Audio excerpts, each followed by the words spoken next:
Hello नमस्कार, जय हिंद, वंदे मातरम। आप देख रहे हैं जियो न्यूज और हम आपके लिए लेकर आए हैं देश दुनिया की, आपके राज्य शहर की सिलेक्टेड काम की फटाफट बड़ी खबरें। लेकिन उससे पहले यदि आपने हमारे चैनल को सब्सक्राइब नहीं किया है तो चैनल को सब्सक्राइब करके बेल नोटिफिकेशन ऑन करें और इस वीडियो को ज्यादा से ज्यादा लाइक और शेयर करें। बड़ी खबरें देखने से पहले आपके लिए आज का सवाल, किस विटामिन की कमी से रतौंधी नामक रोग होता है? Option A vitamin C, option B vitamin D, option C vitamin A और ऑप्शन डी विटामिन के। इस सवाल का जवाब हमें कमेंट करें और आप किस राज्य और शहर की ज्यादा खबरें देखना चाहते हैं हमें कमेंट करके बताएं ताकि हम आपके राज्य शहर की ज्यादा खबरें दिखा सकें। चलिए अब देखते हैं आज की फटाफट बड़ी खबरें।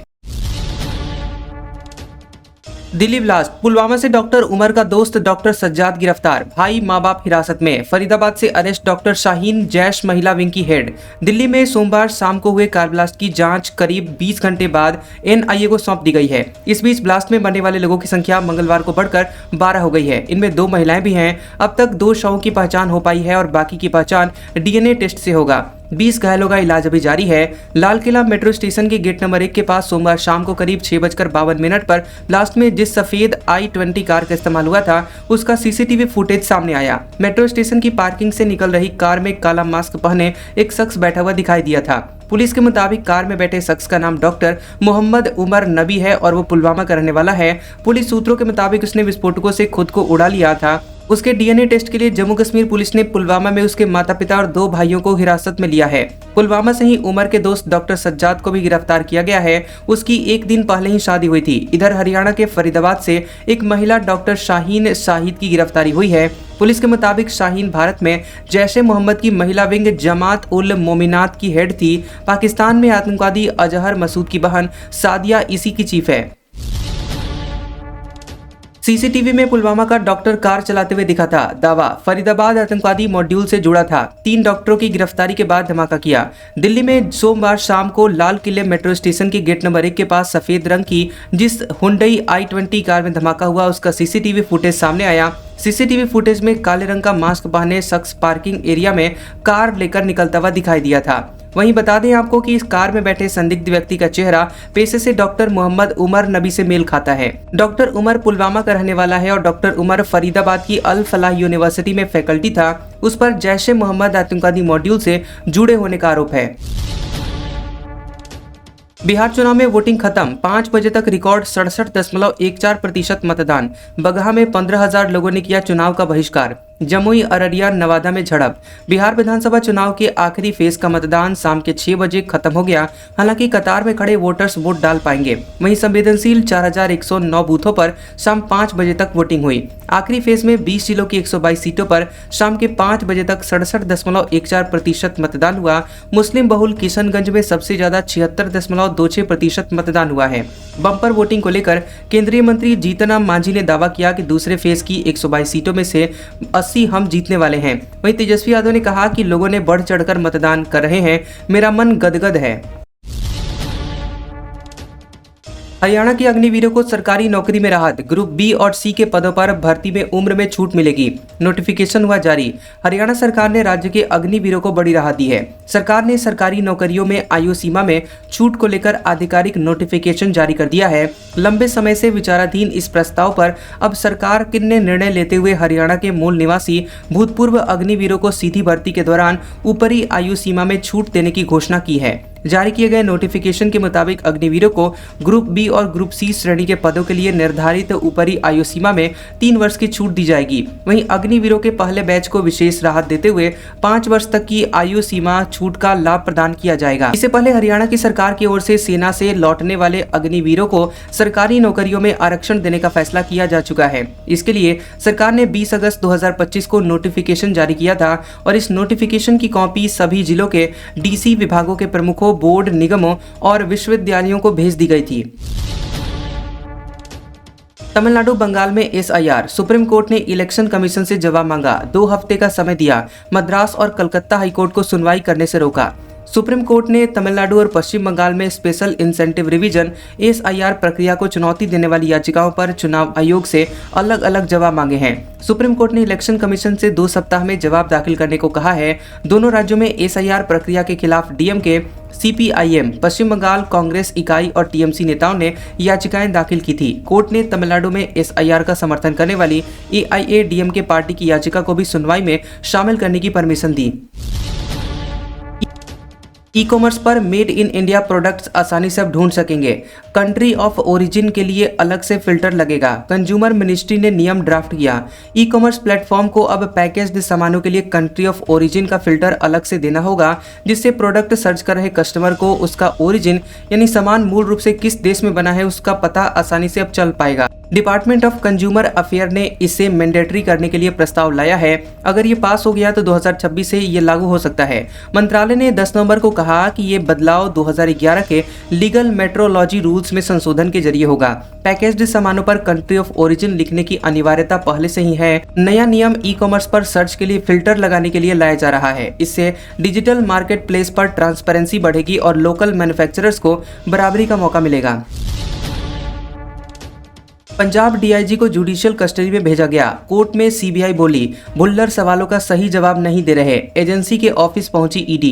पंजाब पुलिस ने डीआईजी हरचरण सिंह भुल्लर का 5 दिन का सीबीआई रिमांड खत्म होने के बाद 11 नवंबर को उन्हें चंडीगढ़ स्थित सीबीआई के स्पेशल कोर्ट में पेश किया। यहां से उन्हें जुडिशियल कस्टडी में भेज दिया गया है। अब 20 नवंबर को मामले की सुनवाई होगी और इस दिन डीआईजी की वीडियो कॉन्फ्रेंसिंग के जरिए पेशी होगी। सुनवाई के दौरान सीबीआई के वकील ने कोर्ट में कहा कि डीआईजी भुल्लर पूछताछ के दौरान कोऑपरेट नहीं कर रहे हैं, वह सीबीआई के पूछे गए सवालों का सही से जवाब नहीं दे रहे हैं। उधर डीआईजी के वकील एच.एस. धनोआ ने कहा कि भुल्लर को जेल के अंदर मेडिकल सुविधाएं दी जाएं। इसके बाद जज ने कहा कि एक एप्लीकेशन जेल में दे दीजिए। इस बीच मामले में अब ईडी यानी प्रवर्तन निदेशालय की भी एंट्री हो गई है। ईडी की टीम सीबीआई ऑफिस पहुंची और यहां ईडी उन आईएएस और आईपीएस अफसरों का रिकॉर्ड लेगी जिन पर बेनामी संपत्ति बनाने के आरोप हैं। जांच में अब तक पंजाब के करीब 50 अफसरों के नाम सामने आए हैं, जिनमें कई वर्तमान में फील्ड पर तैनात हैं। फरीदाबाद की अल फलाह यूनिवर्सिटी से 13 लोग हिरासत में लिए गए। इनमें डॉक्टर और स्टूडेंट। चैट डिलीट मिलने पर 4 जमाती पकड़े। मुजम्मिल के कमरे पर पहुंची टीमें। फरीदाबाद में 2900 किलोग्राम विस्फोटक मिलने के बाद पुलिस ने अल फलाह यूनिवर्सिटी में छापा मारा। पुलिस सूत्रों के मुताबिक यहां से 13 लोगों को हिरासत में लिया गया है, जिनमें 7 डॉक्टर, 5 स्टूडेंट और एक युवती शामिल है। बताया जा रहा है कि युवती डॉक्टर मुजम्मिल की कार इस्तेमाल करती थी। 9 नवंबर को जम्मू कश्मीर पुलिस ने डॉक्टर मुजम्मिल शकील के फतेहपुर लगा और धौल स्थित किराए के घरों में विस्फोटक सामग्रियां बरामद की थी। पुलिस जांच के लिए फतेहपुर तगा गांव की मस्जिदों में भी गई, जहां क्योंकि मुजम्मिल अक्सर तगा की मस्जिद में नमाज पढ़ने के लिए आता था। यहां पुलिस ने शक के आधार पर 4 लोगों को हिरासत में लिया है और उसके फोन से व्हाट्सएप चैट डिलीट मिली है। दिल्ली में ब्लास्ट का आरोपी मोहम्मद उमर नबी भी इसी यूनिवर्सिटी में पढ़ाता था। वह 7 मई 2024 को यहां पढ़ाने के लिए आया था, लेकिन 30 अक्टूबर के बाद से वह पढ़ाने नहीं आया। जांच में यह भी सामने आया कि 10 नवंबर को ब्लास्ट वाले दिन उमर यूनिवर्सिटी से ही i20 कार लेकर निकला था। बाद में दिल्ली में लाल किला मेट्रो स्टेशन के पास इसी कार में ब्लास्ट हुआ था। दिल्ली ब्लास्ट के बाद 11 राज्यों में हाई अलर्ट। अयोध्या, काशी, मथुरा समेत सेंसिटिव जगहों पर सुरक्षा बढ़ाई गई। पब्लिक प्लेस पर पुलिस तैनात। खबर है कि दिल्ली में लाल किले के पास सोमवार शाम कार में हुए धमाके के बाद 11 राज्यों में हाई अलर्ट का ऐलान कर दिया गया है। इनमें दिल्ली, एनसीआर, हरियाणा, पंजाब, यूपी, बिहार, महाराष्ट्र, मध्य प्रदेश, राजस्थान, उत्तराखंड, गुजरात, छत्तीसगढ़ शामिल हैं। तमिलनाडु, तेलंगाना, आंध्र प्रदेश में भी पुलिस ने निगरानी बढ़ा दी है। सीआईएसएफ ने आईजीआई एयरपोर्ट और मेट्रो स्टेशनों समेत दिल्ली एनसीआर को हाई अलर्ट पर रखा है। महाराष्ट्र में भी पुलिस हाई अलर्ट पर है और मुंबई में प्रमुख जगहों, नागपुर में आरएसएस मुख्यालय समेत राज्य के प्रमुख जगहों की सुरक्षा भी बढ़ा दी गई है। यूपी के अयोध्या, काशी, मथुरा जैसे संवेदनशील जिलों में पुलिस हाई अलर्ट पर है। मंदिरों, बाजारों और रेलवे स्टेशनों के साथ साथ सार्वजनिक स्थानों पर पुलिस ने गश्ती बढ़ा दी है और quick response team QRT, anti terrorist squad ATS को स्टैंड बाई पर रखा गया है। आतंकवादियों के निशाने पर था आरएसएस का लखनऊ वाला हेडक्वार्टर। गुजरात में पकड़े गए 3 आतंकवादियों का खुलासा। अहमदाबाद, दिल्ली में भी की थी रेकी। गुजरात ATS द्वारा पकड़े गए तीनों आतंकवादियों से पूछताछ में कई बड़े खुलासे हुए हैं। ATS के DSP शंकर चौधरी ने बताया कि आतंकवादियों के निशाने पर राष्ट्रीय स्वयंसेवक संघ RSS का लखनऊ हेडक्वार्टर था। इसके अलावा आतंकवादियों ने अहमदाबाद के नरोडा इलाके और दिल्ली के आजाद मैदान के आसपास के इलाकों की भी रेकी की थी और वहां की तस्वीरें और वीडियोज बनाए थे। ATS के DSP शंकर चौधरी और KK पटेल को 7 नवंबर की सुबह सूचना मिली थी कि हैदराबाद का एक आतंकवादी हथियार लेने के लिए अहमदाबाद आया था। इसके बाद टीम ने अडालज टोल प्लाजा से हैदराबाद के आतंकवादी डॉक्टर अहमद मोहिउद्दीन सैयद को गिरफ्तार किया था। आजम खान रामपुर में दोबारा जेल जाने से बचे। हेट स्पीच केस में बरी। बोले ऐसा कम हुआ है कि बेगुनाह ही बेगुनाह साबित हुआ है। रामपुर में समाजवादी पार्टी के सीनियर लीडर आजम खान को बड़ी राहत मिली है। एमपी एमएलए कोर्ट ने हेट स्पीच के मामले में उन्हें दोषमुक्त करार दिया है। आजम खान कोर्ट से बाहर आए और उनके चेहरे पर सुकून था। अपने अंदाज में उन्होंने कहा कि बहुत कम ऐसा होता है कि बेगुनाह ही बेगुनाह साबित हुआ है। पुलिस ने जिस तरह से मुकदमा किया, उन्होंने सच में छिपाने के लिए कोई कोर कसर नहीं छोड़ी थी। अगर हम इसमें बरी हुए हैं तो इसका मतलब ये है कि हमने सभी हदें पार की हैं। उस साजिश व मंसूबेबाजी के खिलाफ इंसाफ पाने में कामयाब हुए हैं, जिसमें पूरे परिवार को मुजरिम बनाने की कोशिश की गई थी। तमाम सबूत इलेक्ट्रॉनिक वीडियो और ऑडियो देने के बावजूद उन्हें नहीं माना गया। इसके बाद तो अल्लाह मियाँ को आसमान से उतरकर आना बाकी रह गया था। यूपी में कनेक्शन, सहारनपुर से 2 को उठाया गया। राम मंदिर और ताजमहल की सुरक्षा बढ़ी। आतंकवादी करीम टुंडा के घर पर छापा। दिल्ली ब्लास्ट के बाद यूपी सरकार अलर्ट मोड पर है। इसी बीच एटीएस ने लखनऊ, मुजफ्फरनगर और सहारनपुर में छापेमारी की है और सहारनपुर से 2 लोगों को हिरासत में भी लिया गया है। दोनों आतंकवादी आदिल अहमद के करीबी बताए जा रहे हैं। लखनऊ में डॉक्टर परवेज अंसारी के घर पर छापेमारी में कई अहम दस्तावेज मिले हैं, हालांकि डॉक्टर नहीं मिला। मुजफ्फरनगर में एटीएस ने एक मदरसे में छापा मारा और यहां आतंकवादी सुलेमान और सोहेल के बारे में पूछताछ की गई। इसके अलावा पुलिस ने हापुड़ में आतंकवादी अब्दुल करीम टुंडा के घर पर छापेमारी कर उसके परिजनों से पूछताछ की। ट्रंप भारत पर टैरिफ घटाएंगे, कहा नई ट्रेड डील जल्द। प्रेसिडेंट बोले, भारतीयों को मुझसे अभी प्यार नहीं, लेकिन फिर से करने लगेंगे। अमेरिकी राष्ट्रपति डोनाल्ड ट्रंप ने कहा कि भारत और अमेरिका एक नए व्यापार समझौते को अंतिम रूप देने के करीब पहुंच गए हैं और उन्होंने कहा कि अमेरिका भारत पर लगे टैरिफ को धीरे धीरे कम करेगा। ये बयान भारत में नए अमेरिकी राजदूत सर्जियो गोर के शपथ ग्रहण समारोह के दौरान ओवल ऑफिस में दिया गया। ट्रंप ने कहा कि वे मुझसे अभी प्यार नहीं करते, लेकिन वे मुझसे फिर से प्यार करने लगेंगे। हमें एक अच्छा सौदा मिल रहा है। भारत पर टैरिफ कम करने के सवाल पर ट्रंप ने कहा कि भारत पर ऊंचे टैरिफ रूसी तेल खरीदने की वजह से लगाए गए थे, लेकिन अब भारत ने रूसी तेल की खरीद बहुत कम कर दी है। उन्होंने कहा, हाँ, हम टैरिफ कम करेंगे। ट्रंप की बीबीसी पर 8,400 करोड़ के मुकदमे की धमकी, मानहानि का आरोप। वकील बोले, चैनल ने बयान तोड़ा मरोड़ा, इससे ट्रंप की इमेज खराब हुई। अमेरिकी राष्ट्रपति डोनाल्ड ट्रंप ने ब्रिटेन के प्रमुख मीडिया संगठन बीबीसी पर $1 अरब यानी करीब 8,400 करोड़ रुपए का मुकदमा करने की धमकी दी है। ट्रंप के वकीलों ने बीबीसी को कानूनी नोटिस भेजा है, जिसमें कहा गया है कि अगर संस्था ने अपने पैनोरमा डॉक्यूमेंट्री पर माफी नहीं मांगी तो उस पर मुकदमा किया जाएगा। वकीलों ने न सिर्फ माफी की मांग की है, बल्कि आर्थिक मुआवजे की भी बात कही है। दरअसल अक्टूबर 2024 में रिलीज बीबीसी की इस डॉक्यूमेंट्री में 6 जनवरी 2021 की ट्रंप की 2 अलग अलग स्पीच के हिस्सों को जोड़कर एक साथ दिखाया गया, जिससे ऐसा लगा कि उन्होंने यह सब एक ही बार में कहा था। ट्रंप की कानूनी टीम का कहना है कि इसे जानबूझकर इस तरह से एडिट किया गया था, जिससे ट्रंप की इमेज को नुकसान पहुंचा। उन्होंने बताया कि यह केस फ्लोरिडा में दाखिल किया जाएगा, जहां कानून के मुताबिक पीड़ित इंसान 2 साल के भीतर मुकदमा दर्ज कर सकता है। 1% से भी नीचे आ सकती है रिटेल महंगाई। अक्टूबर में छठे महीने 20 जरूरी चीजों का इंडेक्स 3.6% गिरा।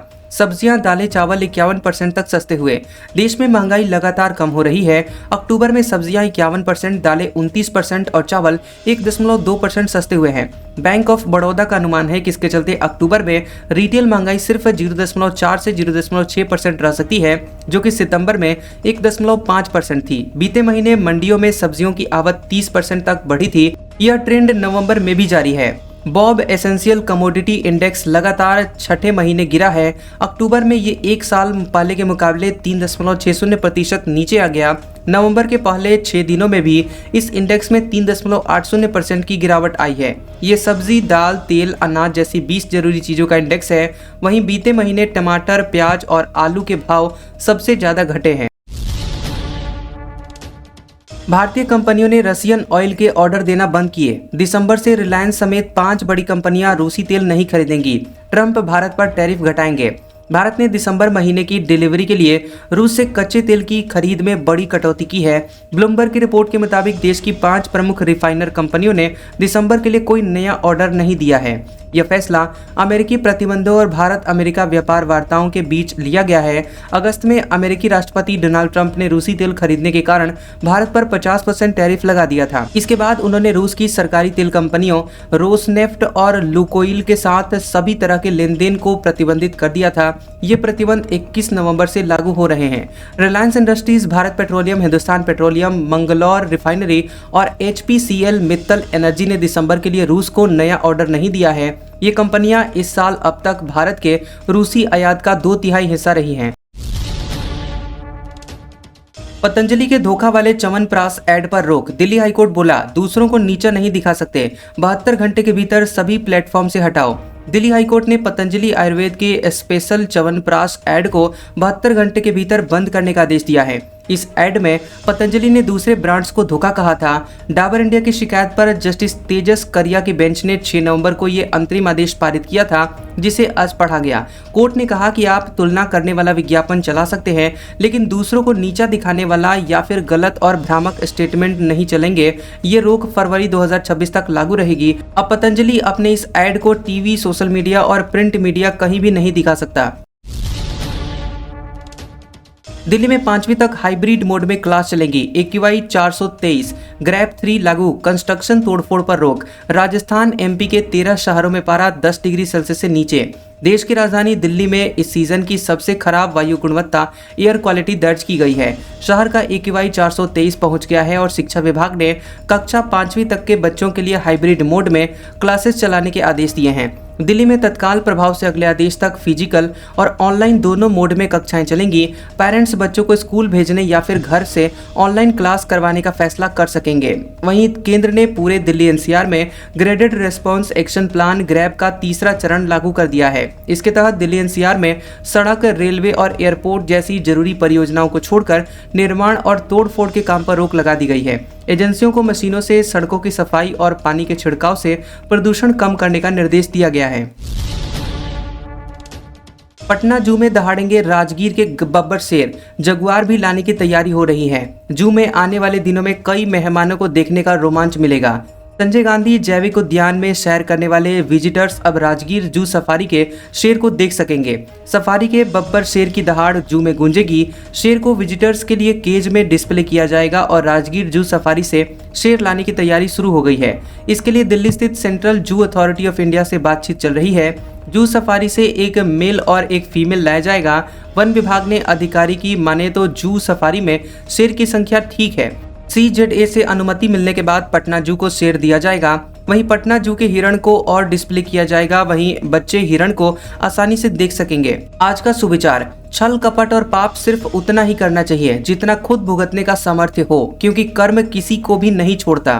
कैसा लगा ये वीडियो हमें कमेंट सेक्शन में जरूर बताएं। वीडियो पसंद आया हो तो वीडियो को लाइक और शेयर करें और ऐसी इंटरेस्टिंग वीडियोस देखने के लिए हमारे चैनल GOB न्यूज को सब्सक्राइब करें और बेल आइकॉन को दबाएं। और हमारे ओल्ड और लेटेस्ट वीडियोस देखने के लिए हमारे प्लेलिस्ट और कम्युनिटी टैब को जरूर चेक करें। तो मिलते हैं अगले वीडियो में, तब तक के लिए आपका शुक्रिया।